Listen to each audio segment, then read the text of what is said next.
Welcome to the Modern Day Naturopath podcast with Dr. Sue. Real talk for those craving deep healing whilst living in a modern day society. You'll be equipped with knowledge to make profound mind-body shifts that utilize ancient wisdom and will facilitate your healing once and for all. Inspired by Dr. Sue's chronic illness journey and all the real and raw pearls she has learned along the way. Come as you are. It's never too late to start. Welcome back to the Modern Day Naturopath podcast. I'm Dr. Sue, and today we're going to be talking about the topic of hypermobility, Ehlers-Danlos, and the associated conditions. I have a lovely guest here, Dr. Melissa, who is an expert in all things hypermobility. She is a physical therapist, Pilates instructor. She's a specialist in hypermobility, Ehlers-Danlos, POTS, Mast Cell, and she also is the creator of the Ground Control Movement course. She has a wealth of information on Instagram, which is how I found her after my own recent diagnosis. So I would love you to press pause and follow her on Instagram. It is dr.melissa, Koehl.pt. Again, that's dr.melissa, Melissa, Koehl.pt. Thank you so much for joining today. I'm so excited to have you to talk about this. Thanks so much for having me, Susan. I'm excited to talk.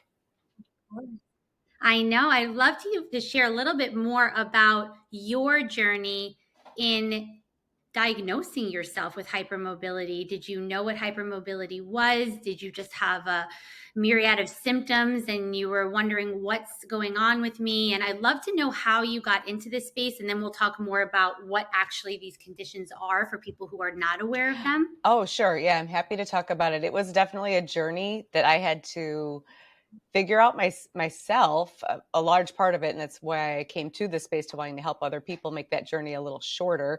The average time to diagnosis of hypermobile Ehlers-Danlos Syndrome or hypermobility spectrum disorder is 14 years is the most common statistic you'll see. I think it's getting a little bit better, but some people wait decades, with symptoms, struggling to know what's going on. And I certainly was in that situation. I was diagnosed when I was 45 years old. I'm 40.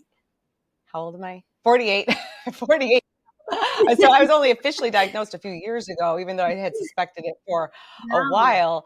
And I knew I was hypermobile for a very long time. I knew I was very bendy. I was a gymnast when I was a kid, so I naturally just gravitated to gymnastics. The stretching part of it, like all of the splits and the back bends, I was really famous for. Like, I'd put foot on your head, and I leaned really heavy into my flexibility as a gymnast. And it was like great because I was like praised for it. I got extra points. My toe point was really nice. My knees were always extended. Like, I did pretty well, even though I got injured more often than other people. It didn't seem like weirdly unusual. It just was like a bit more. It wasn't very obvious at the time, but I was definitely very bendy and had lots of symptoms now looking back as a kid that I was like not sure what they were. I would be dizzy after practice, or not, had passed out a couple of times, and everyone's like, oh, that's weird. Or have GI issues. Like, I had stomach pain after eating on a fairly regular basis, but no one ever diagnosed it as anything. It was just there lingering in the background. And then later, when I went to physical therapy school, I was like the bendiest person. When we're learning how to measure joint range of motion and practicing techniques on each other, I would be the one that my partner would be like, oh, this is weird. And ask the instructor, they're like, oh, don't worry, that's hypermobile. Yeah, she's bendy. But they would never say anything else about it. And just, they would just say like, well, you're never going to see this. This is unusual. Most of the people coming into the PT clinic are stiff and you have to work on range of motion. So like, that's weird. So I never really thought much about it. We learned a little bit about Ehlers-Danlos Syndrome, of course, like in PT school, but it was presented very much as this is a diagnosis people will get as children because it's a genetic condition, and they will be very severely affected, most likely, like joints dislocating left, right, and center, very, very stretchy skin, maybe a few other things, easy bruising. So we kind of knew to look for it from that regard. And I even had a few patients as a PT that were that severe. And I would be like, do I have this? Like, I would wonder, but I'm like, but I don't quite have it that severely. So I must not have it because no one really taught the spectrum of it and just how complex it is. So finally, after like just years and years of slowly losing control over my health, despite being the healthiest person I knew, diet, exercise, etc., I finally put two and two together and had to start like working backwards and being like, I'm pretty sure this is my diagnosis, and then start finding providers to help guide, help verify that I was correct. And thank you for sharing that. It's so funny how you were in physical therapy school and they were like, yeah, that's okay. You're just bendy, right? It's like they weren't even putting two and two together either. So it's interesting how even in some of these conventional medical associations where you'd assume that, we could get a diagnosis, we're not getting them on the time. And so it's 14 years, you said, on average that someone gets a diagnosis. That's incredible. And did you then start specializing now then in that because of your own journey? Is that when you started maybe your Instagram? And I love your Instagram, by the way. I love all of the reels that you make because they're so relatable to people who have hypermobility and Ehlers-Danlos. And is that when you started that and that kind of journey, or can you share a little bit more about that? Yeah, I decided to specialize in this after I had figured it out for myself. And in fact, I almost stopped working altogether. My health was in such bad shape that I was working a large part of my career in the clinic. I was working 70%. I very quickly, after a couple of years in the clinic, I was like, I can't handle this. I was physically struggling so hard. I didn't understand how people could go to work and then do something else in their life at all. I'm like, I had so much fatigue and brain fog, and my GI system was a mess. And then I'd have all this weird pain that didn't make sense. So I quickly dropped my hours so I could function somewhat. And then over the years, I had to cut them even more to where I was only working half time, 50%. And even then, the entire time that I was off work, I was trying to figure out what was going on. So as I was trying to do the best you can while you're sick and doing all the things, as I started to put things together and started feeling better, I slowly started coming up with a plan. I'm like, I need to help other people in this space. There's such a huge need for it. I want to continue being a physical therapist, but I want to be able to focus on helping other people like me, because I know there's just such a lack of understanding of it and such a big need for it. So that's where I went to start my own practice and focus on it. I was just going to ask you, is that when you decided to start your own practice? And I wanted to actually ask you, because of course, we're both practitioners that do have chronic health conditions. It's how do you find or maybe I should say, how hard is it for you to prioritize sometimes your own care, right? Because we say we practice what we have to learn, right? Or we teach what we have to learn. So has it been difficult, or does it also kind of keep you in check? Okay, I'm helping all these people do this, but I also have this condition and I have to keep myself healthy and well and take care of myself and practice those self-care. Yeah, it's a fine balance. And I think everyone's got a little bit of a different threshold of how much work to self-care they need to do. I just posted about this today, funny enough, because Oh, you did? I didn't even see because I was that. spending time. I had an appointment. I had to do some things for myself, take time away from my schedule to do self-care, schedule doctor's appointments, do all these things. And I'm always never enjoying it. I'm never yay, this is my self-care spa time. And I'm so happy. It's always a chore and something I'd honestly rather be working or doing something anything else than the thing. I know. And it's very difficult. I don't have an easy solution. I don't think I've mastered it by any means. I'm getting better at it over the years and realizing that I need to prioritize it. I need to preemptively do these things before the train goes off the rails. But I still miss the mark regularly. We think, this time I can skip XYZ thing that I normally do because I'm feeling pretty, you start to feel a little bit better, and then you kind of stop doing all the things that you normally would do, and then you fall off the wagon, and then you get back on. It's not easy. It's not easy. No, it's not easy at all. And that's why I'm mentioning it, because we're not, we're human too. And so, they say, doctor, heal thyself, but we're also busy just like our patients. And we, sometimes it's hard for us to also relax.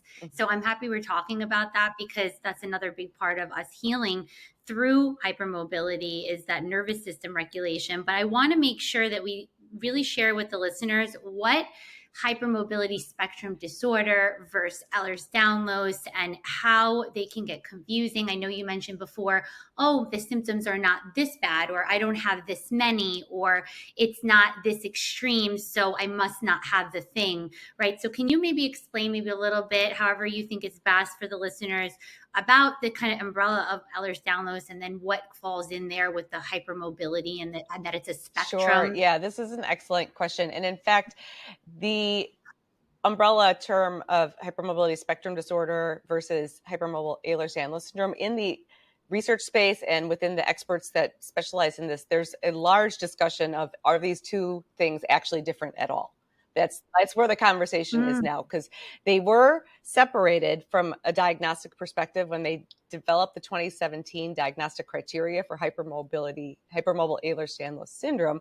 They were fairly strict in that criteria, meaning that they wanted to be stricter on it because they were preemptively planning for the way they were going to come up with the data for looking for the genetic markers for hypermobile Ehlers-Danlos syndrome, because we don't have them just yet.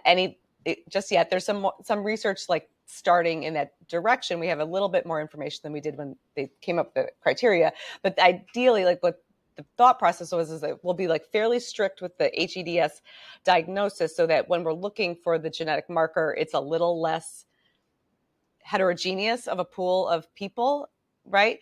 That was kind of the thought. And so the hypermobile Ehlers-Danlos syndrome diagnostic label has to do with, it's not necessarily if you're more hypermobile or less hypermobile. Like it's either like a cutoff of do you have 5 or more joints that are hypermobile? That kind of gets you like the first step of that criteria. And then in the part 2A, I believe it is, there's like several other non-joint things that they look for. Things like a high narrow palate, atrophic scars, pyogenic papules, which are like those little white bumps on your heels. If you've ever had a hernia, if you've ever had like stretch marks without having a reason to have stretch marks. So more of like the non-musculoskeletal things. And if you have a certain number of those, then that you meet that criteria for that part of it. And then you have to rule out other competing diagnoses, rheumatological conditions, autoimmune conditions, things like that. So it's fairly strict and a little bit convoluted and somewhat subjective, because some of them too are like, do you have soft velvety skin? And so some provider might say like, well, that's soft and velvety. And someone else might be like, that's not soft and velvety enough for me. Like there's a little, or that scar looks like it's a little bit widened and atrophic, and someone else might be like, I don't think that counts. Like there's a lot of room for interpretation on some of those things, or, so that's where it gets a little iffy. Plenty of people are like just barely meet that criteria, and then they were given the label of hypermobility spectrum disorder instead, when in fact now the researchers and all of the experts are thinking like, you know what, these are actually probably the same thing. They present slightly differently, but it's really, really similar. And you can have just as equal severity with both. They're not like hypermobile EDS is not worse of a condition than hypermobility spectrum disorder. You can easily have HSD and be completely debilitated, where like you're bedbound and not able to function. And you can have hypermobile EDS and be at a very high level and only have mild symptoms and everything else in between. So, it's complicated. That's actually a great explanation. And I actually learned some things from there too, because even learning about this, even reading about this online or talking to certain doctors, they're not eloquent enough to, because there's just such many nuances, like you just said, to be able to describe them. And one thing I think that's the biggest take home, what Dr. Koehl just said, was one doesn't mean it's worse than the other, right? It's more of a criteria, because when I had originally learned it in school or just hearing about it, it was almost seeming like, oh, Ehlers-Danlos worse. Spectrum, this is less, but exactly, like it can present completely different. And like you said, it may really be the same thing, but there's just not enough information. And can you talk a little bit more about the genetic markers, because I know when, and I'm just going to just share just a little bit about why I even wanted Dr. Melissa to be here today, through my own chronic disease journey throughout the last 20 years, undiagnosed with Lyme disease, then, unfortunate childhood trauma that came up at 32 years old, which I talked about in podcast 1. And because of those other things, I never knew there was something else, because it can correlate with other syndromes, right? Like it can also look autoimmune, right? It can look like Lyme. It can look, there's and you can also have those other conditions too, but it can look, right? Yeah. Like those things. And so through the years, when I was doing all the things to get better for the things that I knew I had, and then there was still unresolved pain or unresolved symptoms, it kept being like a light bulb. And I'll never forget, I don't know if you know her, Dr. Donnie Wilson. She's a naturopathic doctor, and she actually has Ehlers-Danlos. And I remember she said to me, we're colleagues, and she said, "Oh, your daily headaches or migraines, like, do you have Ehlers-Danlos?" I looked it up. I heard about it in medical school, I think once. And I'm like, that's not me. I'm not bendy. Like, I even, as a practitioner, oh, that's not me. It didn't really kind of hit. And then there was a woman here in my apartment complex who was walking around with, constant braces around her neck, that she would have constant injuries. And she was telling me about her condition. And I'm like, wow, maybe that's why I pull my ribs out. Like, it's like, why is my rib? People would say, why are your ribs popping out? I'm like, I don't know. Like, why is my neck always popping out? Or why is this vertebrae always out? And then finally came across someone on, she actually put me in touch with someone on Instagram. That's Brianna. I believe you know her. She's a physician's assistant.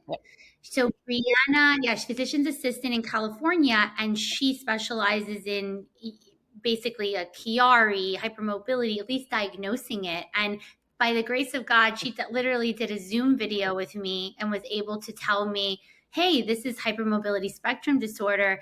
And just knowing that, the level of validation that, oh, as a naturopath, I tried to do all these things right, but I didn't know I had this other thing, right? Like, there's actually something else. I mean, it was a bittersweet, but also so nice to know there was something else that was making it difficult to heal without doing maybe the right things, or I want to say the right things, or helping toward that condition. Would you agree? Like, yeah, I think that's a really great way to frame it, because it does tend to lead to a lot of self-gaslighting and self-doubt, because you're right? doing all the things. You're like, I'm eating healthy, I'm prioritizing sleep, I'm getting hydration, I'm doing all the things that other people that would be normally like, my health doesn't feel great, let me do XYZ thing.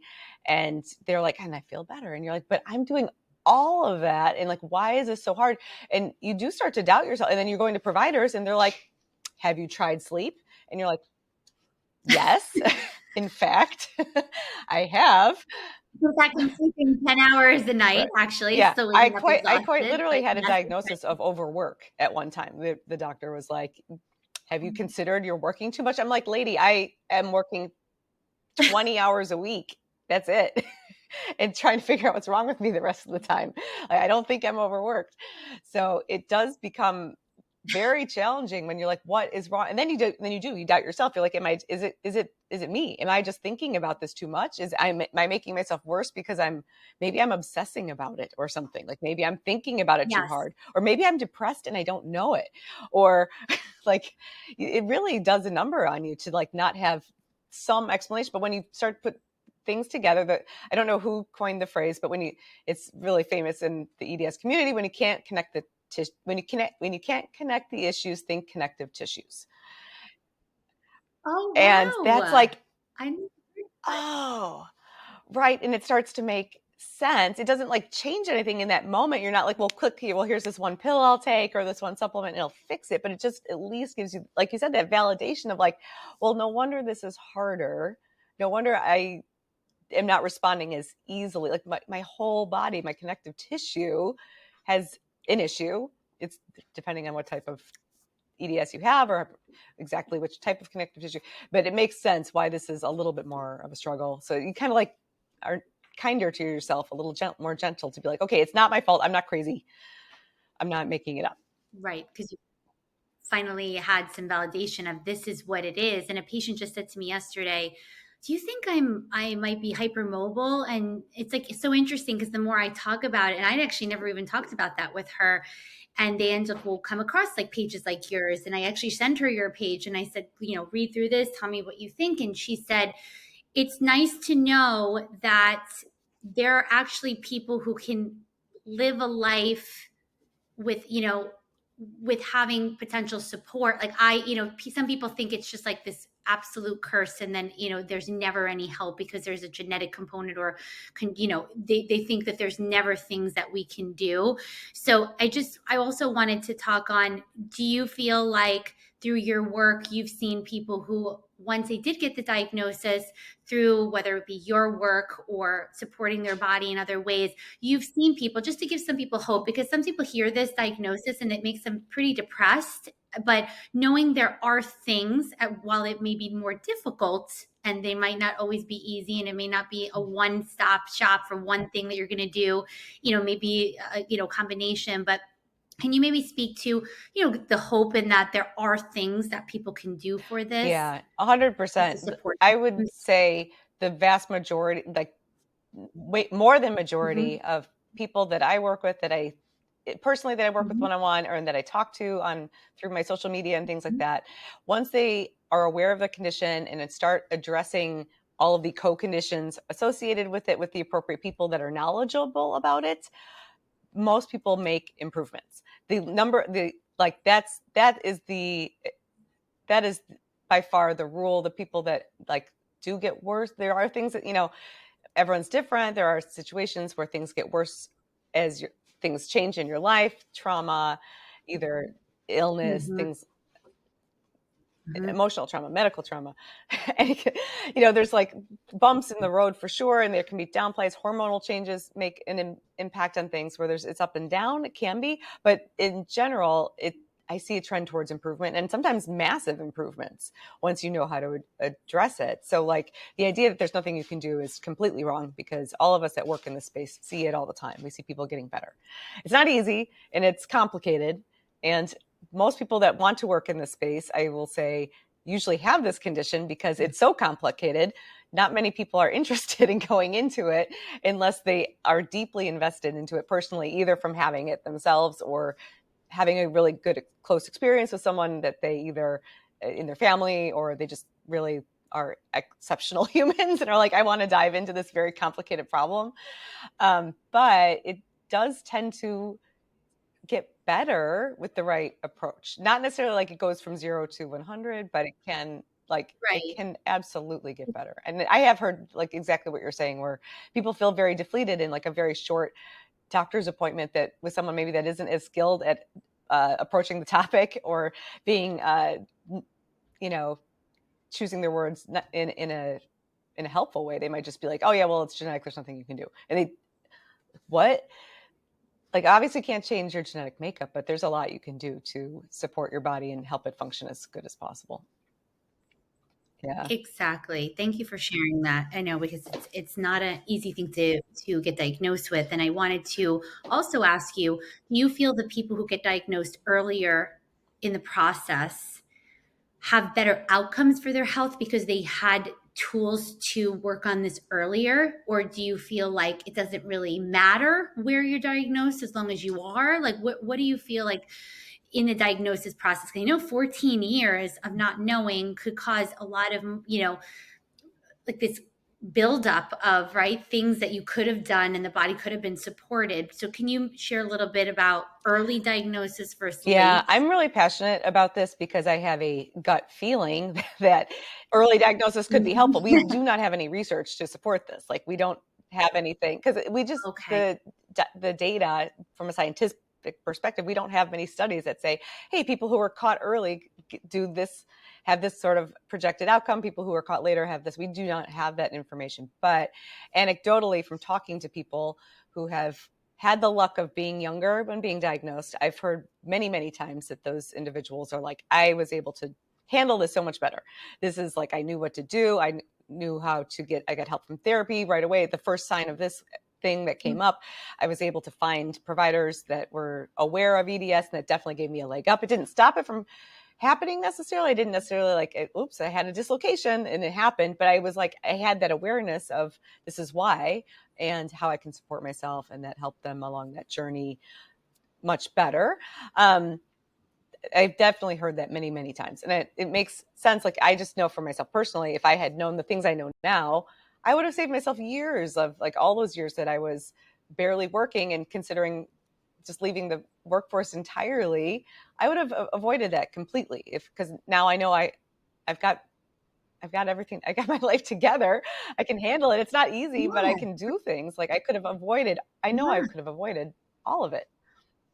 I agree. Yeah. I'm happy you said that. And can you tell everyone what you see as the top symptoms? I know you said earlier we were chatting that gut symptoms were one of your worst, and we're going to kind of talk a little bit about the other the triad that that comes with hypermobility, with the mast cell and also POTS and stuff. But can you tell me what would be like the top 10, or I don't know, as many as you can, just list out symptoms, and then you guys are going to notice that these symptoms can overlap. Like I said, earlier, they can overlap with a lot of other things.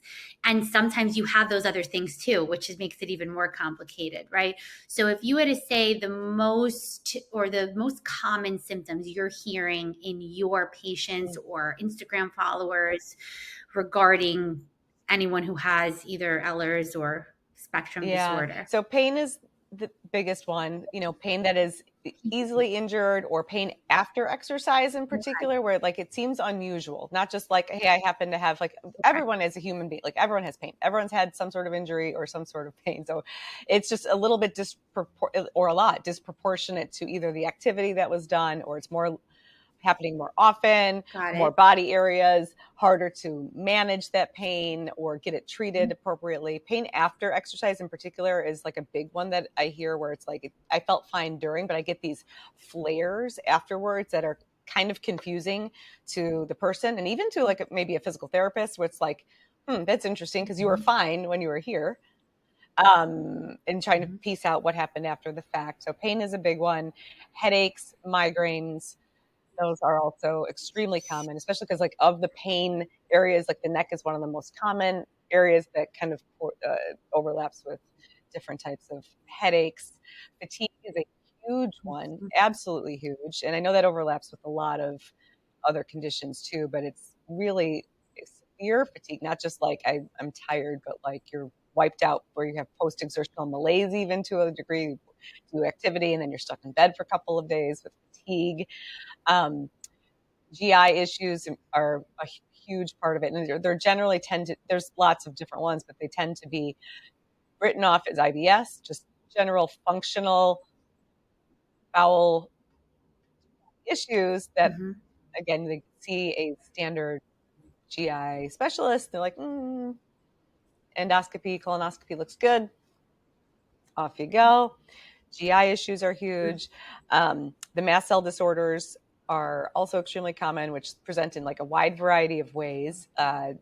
Intolerance to various different things in the environment, right? Because our mast cells are in our tissues that interact with the environment most closely. So there can be like the common things, respiratory type of things, like allergy type symptoms like asthma, cough, sinus, chronic sinus issues, things like that, but all the way down to like intolerance to heat, intolerance to cold, food intolerances, sensitivity to smells, chemicals in the air, or products on your clothing and things like that, where you're reacting just more often to things. Like that will often be like hypermobile people that have this connective tissue issue might be like labeled as like they're just like a sensitive person. I react to all sorts of things. These are those are probably some of the most common ones. I will say with the fatigue, the like dizziness associated with that as well, like a lightheadedness, various types of dizziness associated with fatigue. that all kind of plays into a combo of dysautonomia type of symptoms, a little bit of the mast cell. It all interacts with each other to some degree. So what else? There's a lot. Pelvic floor issues, TMJ. I was going to say that's a lot. The ones I actually didn't put together where I didn't realize the sinus. I didn't know that was like chronic sinus. I didn't actually know that with this condition. So, and then also I didn't realize too, the environmental sensitivity. I didn't know that part either.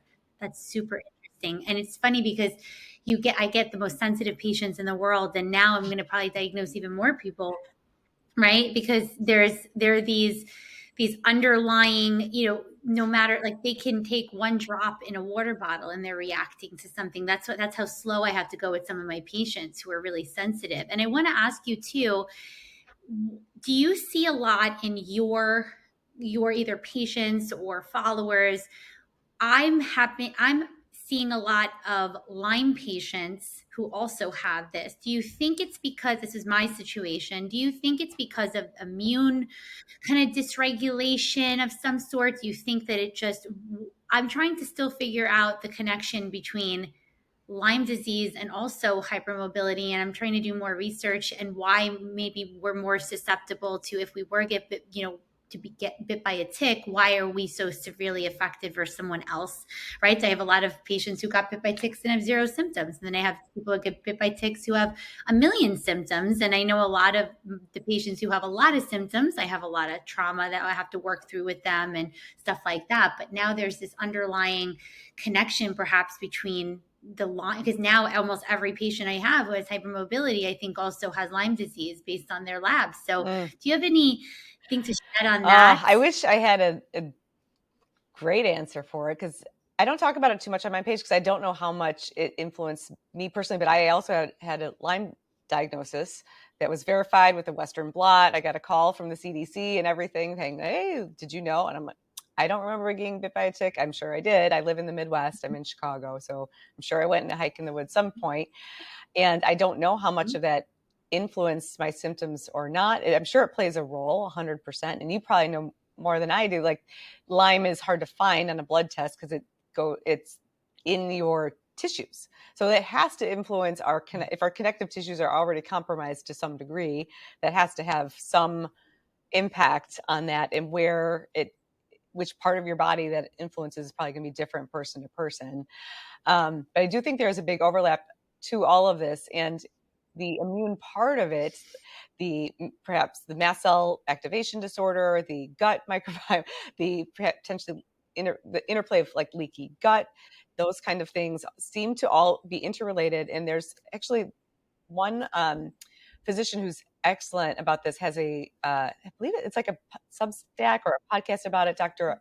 Ruhoy, out on the East Coast. Her and there's another physician, I'm forgetting his name right now, but they're both medical doctors, and they've been talking for a long time about this interaction between viral illness, in particular viral illness, especially this came up with COVID, but all sorts of viral illnesses. And then that being like a trigger for the onset of this onslaught of connective tissue co-conditions that we see. So, they kind of, forgive me for not remembering his name. He's hugely famous physician. He started his career back during the AIDS epidemic and was looking at viruses back then, like helping figure out what was going on with HIV and AIDS. And now has like transitioned his work in terms of looking at post-COVID and relating this back to all these complex conditions, autoimmune issues and hypermobility, and how they interact with each other. Their podcast, it's like you can either do it for free or you can sign up for there's a Patreon channel. That's what I think it is. I'll make sure I send you the information. They have a lot of like very interesting conversations about it because it's very cutting edge. Like we don't have the research to know for sure, like how exactly all these things interact with each other, but at least the experts in the space are saying like, yeah, it seems very much like they should. Why wouldn't they? Well, it makes sense because you just said the mast cell, the microbiome in our immune system, right? A large part resides there as well. But I'm seeing it a ton. every patient so far that has found out they're hypermobile has had Lyme disease. And so there has to be some correlation here. And that's also, we were chatting too before about, what things naturopathically can you do for patients who have hypermobility? And of course, I'm still learning, but one thing, and I know some patients don't like to hear this because it sounds cliche, but I really do have to work on the person, because if that person does have Lyme disease, their presentation of their, however they might present every single day is going to be different than somebody else. And if they have a chronic infection, that's going to worsen their mast cell. That's going to worsen their microbiome. So it's really important as a naturopath, no matter if a person has hypermobility or not, the first, my first visit is asking an entire clinical history and then doing a slew of blood work. I can usually get a lot of blood work covered through insurance that most conventional doctors are not doing, checking for all sorts of things, mold markers, Lyme markers. And like Dr. Koehl said, with Lyme, it's very difficult. I personally was undiagnosed for 20 years. The Western blot is not very sensitive because it's checking our immune response to the organism, not if we actually have the organism. And so over the years, I've found markers that can help me determine if this person might have Lyme. And there's other ways I'd like to share with you guys, even just as a free way. Dr. Horowitz, I don't know if you've heard of him, but he is a medical doctor upstate New York, and he realized that so many people were not getting diagnosed with Lyme disease through a regular conventional test. So he took all of his patients who had actual serological Lyme disease and with their corresponding symptoms and created a survey online that's free.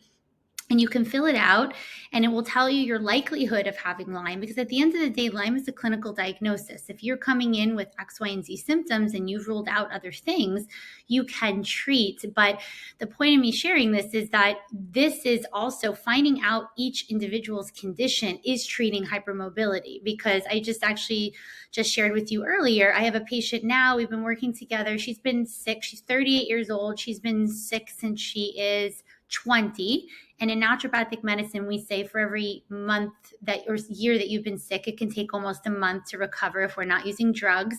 So we've been working together about 6 months now, and she's 50% better, but we didn't know she had hypermobility. Mm-hmm. We just knew that she had Lyme, she had mold. We did a GI map, which is a diagnostic solutions comprehensive stool analysis. And we found that she had different gut bugs. She had Pseudomonas, I believe. She had H. pylori.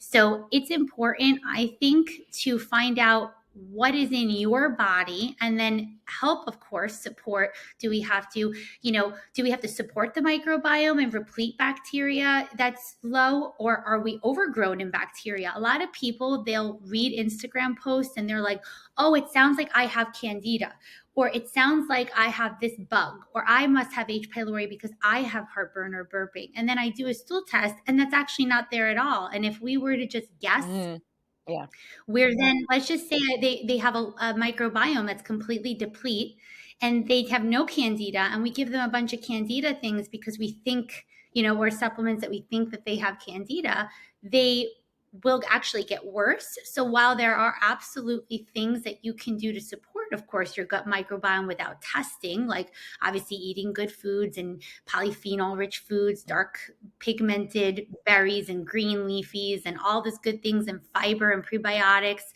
And of course, making sure that you're getting good hydration. There's a million things we can do for our gut generally. It's also important if you are experiencing really severe gut symptoms to test so that you can get an answer quicker, so that someone can help you quicker. The test don't guess is better than 6 to 8 months of, I think it's this, I think it's that. It's like, let's find out what it is and let's address it. So have you seen people in your community talk about, because we actually did a joint post. I'd love you guys to check that out. We talked about connective tissue and gut motility issues. And I saw literally over 50 comments of people who are saying they have all sorts of issues around gut motility. But are you seeing that this is a very common symptom on your page? I know it was a symptom for you, but do you see a lot of people sharing? The decreased gut motility seems to be a common thread with hypermobility. It's kind of not understood exactly why that's the case. And it can present itself as like constipation. That's what you would think of. That's very common, but it also means gut motility in your small intestine, which makes us more likely to develop things like small intestinal bacterial overgrowth, which is SIBO, and gastroparesis. So things aren't going down. They just aren't getting, you're getting nausea, vomiting, things like that, because things are just not moving through the system. The reason why that happens, I'm not a GI specialist, by the way. I just happen to have a lot of GI problems and did a lot of my own research. Well, you become almost a specialist when you're suffering these things, you for become sure. your own expert patient, but there's like some thought of that, just that literally the connective tissue of your gut is stretchier, which that makes sense, just like everything else in your body is stretchier. So the reflex of things that would move that cause the migrating motor complex to get triggered, or trigger the movement of your large intestines, the movement of your stomach, like that. Just like our proprioception is off because we don't get those signals as easily, because we don't get to end range until way later. Perhaps that's part of why things are slower. Just like literally the stretch, it's just stretchier. So it's harder to trigger that. That could be one thing. Another part of it is the vagus nerve and how that's our main innervation of the gut. And being hypermobile, there's like, again, which part is this is the cause, but large overlap between ADHD, autism, neurodivergence, and hypermobility. And perhaps that convergence of those things leads to a more either heightened sympathetic state, where we're less often in that parasympathetic state, that's allowing our vagus nerve to stimulate the digest part of our nervous system, and or being hypermobile to begin with, puts our nervous system on alert, because it's constantly like, I don't know where I'm at. Where is my body? I might get hurt. I've been injured many, many times. So there's also that's triggering potentially more sympathetic tone in the nervous system. That's another reason why possibly. Another one too is upper cervical instability is fairly common. Those our upper cervical spine moves a lot. And if you have extra laxity just in normal people, and if you're hypermobile, it's likely that could become unstable if you don't have the supporting musculature to stabilize that. And then extra movement in that upper cervical spine, the vagus nerve runs right in front of that arch of C1. So that could be repeatedly irritating the vagus nerve from that upper cervical instability is one other potential thing. So there's like many possible reasons this could be going on. I didn't actually think about the fact of the upper cervical instability and then the nerve. I didn't even think of that, but that makes complete sense, because most of these patients are saying that they are anxious. It's hard to regulate. They can't calm down. But like you said, it could be that their body's like, oh, I'm worried the next time I'm going to get hurt. So you're on that high hypervigilance or high alert versus, like you said, oh, if I have upper cervical instability. And this particularly, I would love to hear what you think about this, because I would love to talk about some therapies of what can help people, including physical therapy and such. But I actually had gotten a friend, she's a naturopath, and she did some prolo and neural therapy in my neck. And I have to say that has been significantly helpful for the neck pain and that upper cervical kind of instability. Since I've had that, I probably reduced my chiropractic adjustments by like 75%.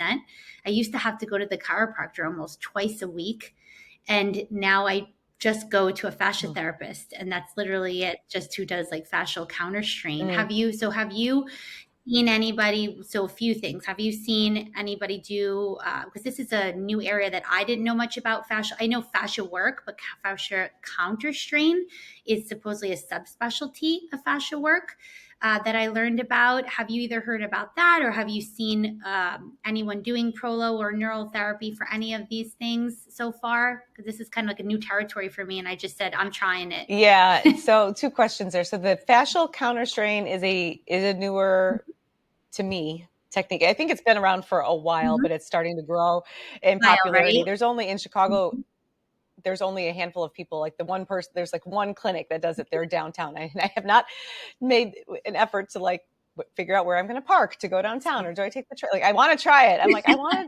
I've heard good things. I've heard really great things about it. I'm curious, what it involves, what it would mean for me. And when it comes to manual therapy, what I think is interesting to bring up is like someone, like you'll respond really well to this particular technique. Someone else will say, well, I do really well with this other thing. Or someone else will say, this other kind of like, I need like a really deep tissue something. Or someone else will say, different bodies respond to different types of manual therapies for sure. So I feel like there's a little bit of just finding the right match for you. And if the fascial counter strain is it for you, maybe some people do craniosacral, they like that. Other people do well with just traditional physical therapy, joint mobilizations that we've done forever. Like everyone's a little bit different. Like just it's finding that right match for you for sure.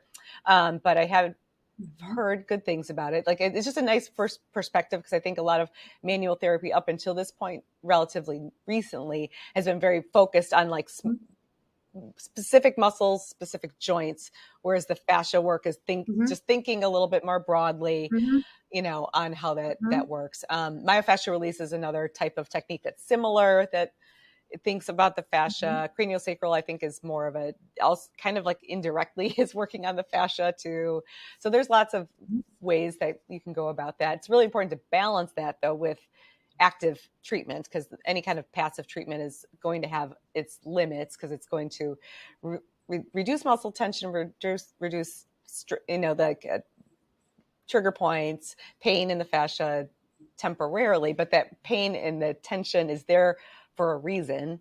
So if you don't address the underlying root cause, which is instability, the pain is going to come right back. So thankfully you have some short-term relief, which is great, but you need to address that either with exercise is done appropriately, which takes some work, especially with cervical spine. It can be harder to find someone who understands how to do stability in the upper cervical spine correctly, but there are ways to do it for sure. And then prolotherapy, like to what you were speaking of, is newer. And I've heard mixed things. I'll be honest. I've heard some people on all ends of the spectrum. I've heard great things. I've had patients who have done really well and had it be like a game changer. And I've had other people that have had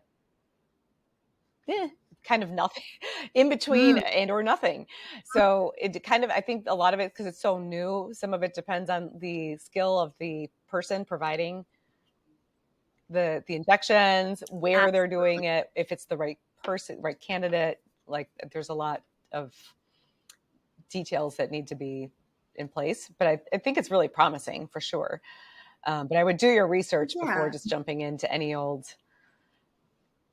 peer. Yeah, exactly. To find proper person to do it. And absolutely. And this goes the same for any condition. What works for someone may literally not work for someone else. So I might have tried like 15 other therapies that may have been helpful for Dr. Melissa, and and they literally don't even move the needle for me. So you just have to know that, it's going to take some trial and error. And unfortunately, throughout that process, it can be expensive. So you just, finding referrals, talking to people, there's a community. I mean, just even being on your page, just going through in the comments, I'm sure there's people who are sharing what their experience is, or maybe someone they went to that they found was particularly helpful. Those happen to be helpful for me. However, I actually wanted to see your work, and I wanted to see how you can help me. So we actually had a Zoom, me and Dr.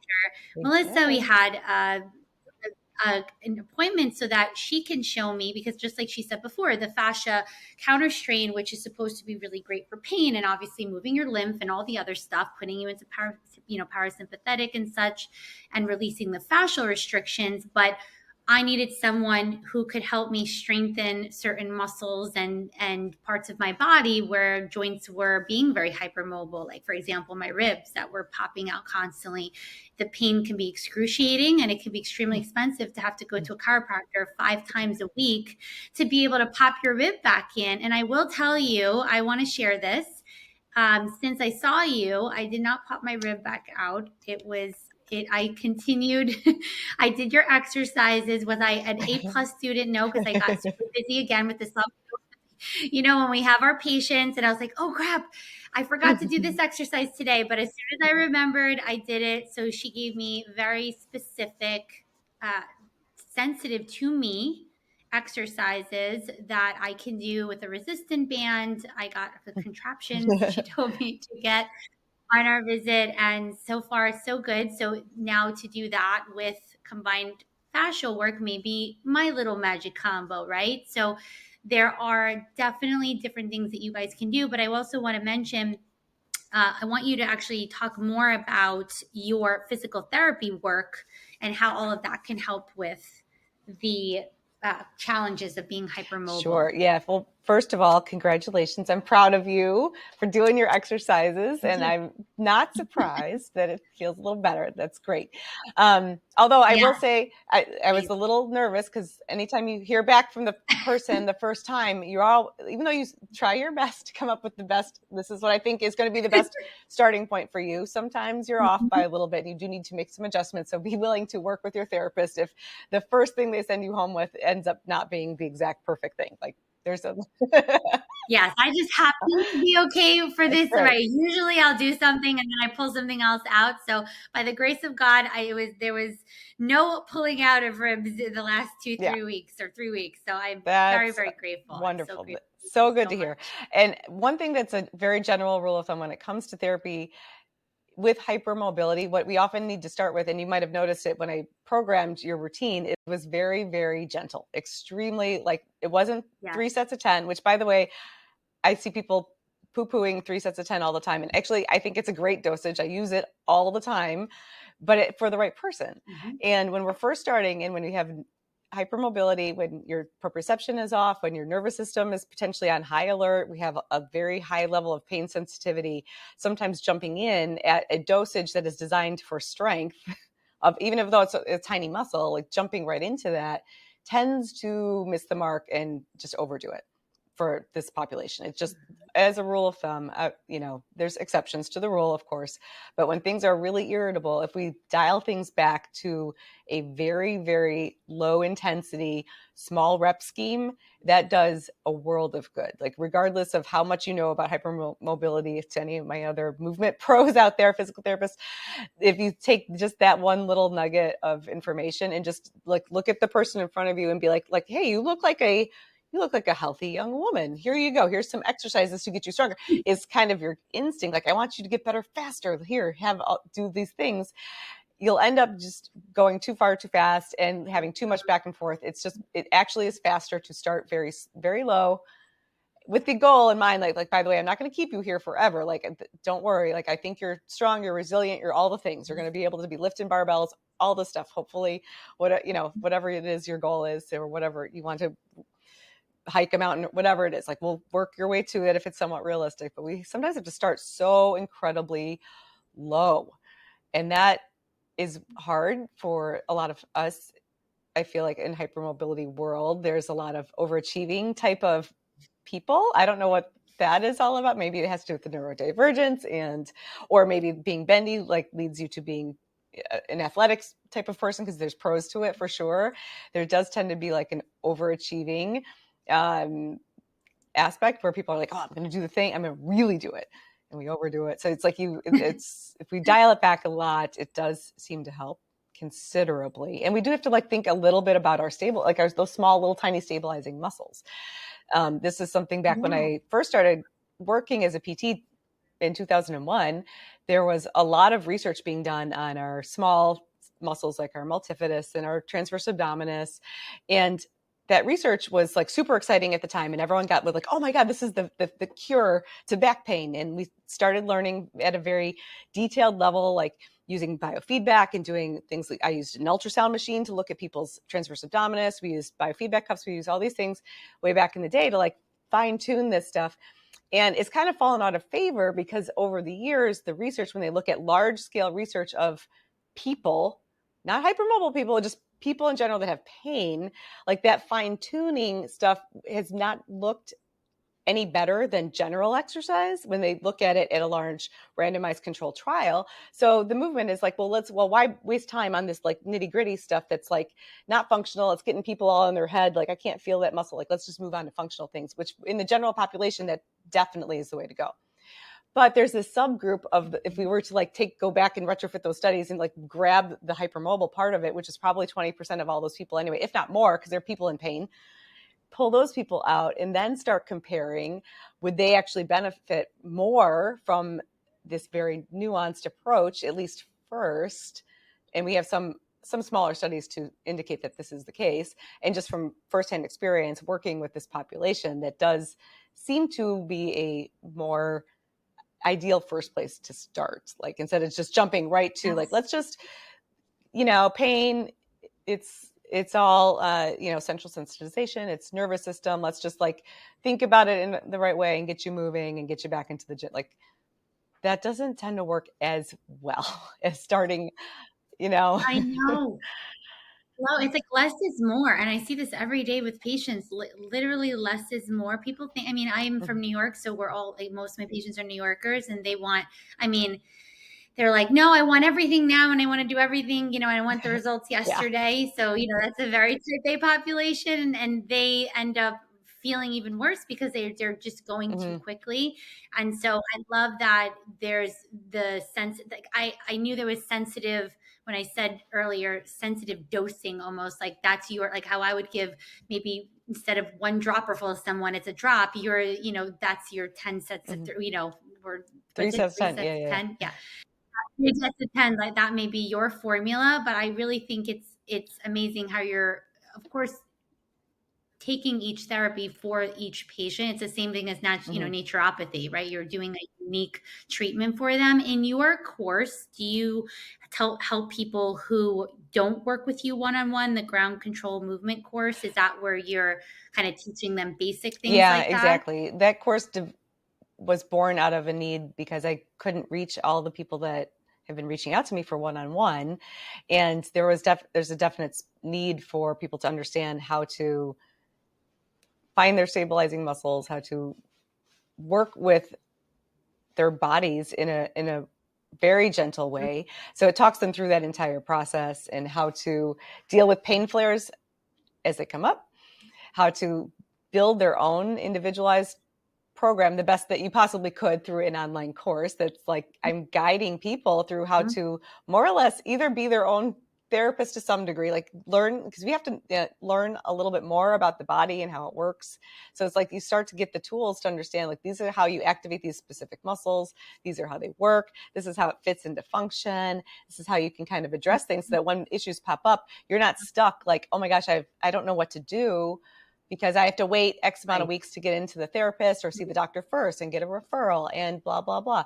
When in fact, there's a few very small, gentle things. Once you understand kind of the basic principles, these are things that you can start with right away. These very simple, low intensity isometric activation of my small stabilizers. So it teaches the very fundamentals. It's ideally like where most people are when they come to work with me at first. Like they're not like ready to start a big strength training program. They're like, I just need to understand where my body's at in space, get my pain levels to calm down and start feeling a little more stable first, with the goal of then once you graduate through that, then potentially, hopefully you're ready to start something that looks more like a actual strength training program. Be like a bare bones foundation. And then if, of course, you want to go further, then they can do something a little bit more vigorous after that. Okay. Amazing. That's someone, the Pilates instructor I'm working with here in California said that she actually did your course and it has helped her significantly help her clients, because she helps a lot of hypermobile patients. So she said that has been very good and foundational. So I do encourage you guys to check out her course, Dr. Koehl's course. And I wanted to also just mention a couple of things. We're almost coming at the hour, but there are, when someone says I'm in chronic pain, beside of doing these physical exercises, or maybe considering the cranio, or maybe considering the fascia work or the prolo, there are natural substances, of course, like herbs and certain products that we can use. So some people, as long as they're not on blood thinners, fish oil can be very significantly helpful for people to help quell the inflammation, especially people who are having a lot of anxiety. So people think just fish oil for pain, but I think there was a study done that almost 3 grams of fish oil had a significant effect on someone who is actually bipolar. So it has significant impact on the nervous system. So you don't need to be bipolar to benefit, but the point is that it does help your nervous system. So I do usually keep patients on, a really good high quality fish oil, sometimes 2 to 3 grams a day. If they can't, some people are like, I don't want fish burps, or I don't want to take capsules. There are liquids. People can do systemic enzymes. So people can take enzymes on empty stomach that can help break down inflammation as well, can help with their pain. So sometimes if you have only been utilizing Advils and Tylenols, which do have an effect. Of course, it's, I always say crisis care, crisis measures. If the natural item is not working and you're miserable and you have to take the drug, you take the drug. But there may be alternatives that you can do first that may be the thing that helps you. So that I would say, so those systemic enzymes, magnesium, right? I call it the relaxation mineral. It's great for, preventing headaches, migraines. People also say, oh, it doesn't work. But oftentimes they're taking the wrong form and they're oftentimes taking not enough. So I'm not saying that, listen, I've had headaches and migraines most of my life, with and going through obviously this whole hypermobile journey. I'm learning my own triggers and what helps and what doesn't. Stress does not help, by the way. So that's a big one. But with people taking magnesium, you want to make sure you're getting a good form. So oxide happens to be a very inferior form. It's more like a laxative, right? Versus a glycinate, which has a glycine molecule on it, which helps your nervous system. And also some people can benefit from threonate, which is another one that's really good for anxiety as well as insomnia. So some people benefit from one alone. Some people benefit from a combo of those magnesiums. And then you can also take magnesium up to at least 800 milligrams. And that, of course, if it causes loose stool, then you back down. But I would say most of my patients are so deficient in magnesium. I've probably had one person maybe in 10 years who said, I got loose stool from a higher dose. But I'm mentioning, do not go right up to 800. I'm saying if you have a severe migraine or you're, feeling really constipated, and we know there's a gut-brain connection, you can absolutely take higher amounts. And if you do get loose stool, you can definitely back down on the dosage. So I just wanted to mention there are, and then of course there's herbal blends that have natural inflammatory herbs. We know gingers can, not only can help as like a prokinetic and motility, but ginger in higher doses can help with headache, migraine, stopping a headache or migraine if it's a high enough dose, pain, inflammation. So there are a lot of blends like that. So I just wanted to mention for the pain aspect, and then for the gut type symptoms, I know we talked a little bit about in our post. I would love you guys to go back because we did a carousel post where there's a bunch of slides where we talked about the connective tissue and motility. But it's important to remember, like I said before, you want to know also what's going on in your microbiome, but also there was a question that came up with, yeah, but my doctor said I should be eating small meals throughout the day, but my doctor said I should be doing this, but my doctor said I should be eating this way. So generally speaking, if someone has SIBO, they do want to give the migrating motor complex a break so that it could sweep the intestines, but that might not work for someone who's, hypermobile, let's just say, and they need to eat a small meal every every 2 to 3 hours. So I really encourage you to not just, when you read, this could be helpful, it may be horribly, ineffective for you, right? So there could be ways that you have to listen to your own body, your own innate intelligence. What is your body saying? If I feel better this way, eating this way, then you eat that way. There's of course just general suggestions there, and then I just wanted to give you some tips about other symptoms that you can at least support your body with the symptoms of hypermobility. And lastly, another one like anxiety, right? I happen to love L-theanine. I like the combos with GABA. L-theanine is an amino acid. It is the precursor to GABA, which is our neurotransmitter that shuts down anxious, racing thoughts. And when we're super stressed, our GABA gets depleted.